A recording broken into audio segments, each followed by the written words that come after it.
শুরুর সময়টা সবসময় নীরব হয়। যখন কেউ তোমার উপর বিশ্বাস রাখে না, তখন প্রশ্নটা আসে, আমি কি পারবো? এই প্রশ্নের উত্তর তুমি নিজেই দাও। একটা ছোট পদক্ষেপই সব বদলে দেয়।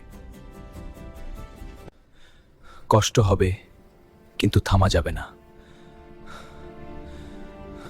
কারণ তুমি দুর্বল নও, শুধু ক্লান্ত। প্রতিদিন একটু করে এগোনোই জয়।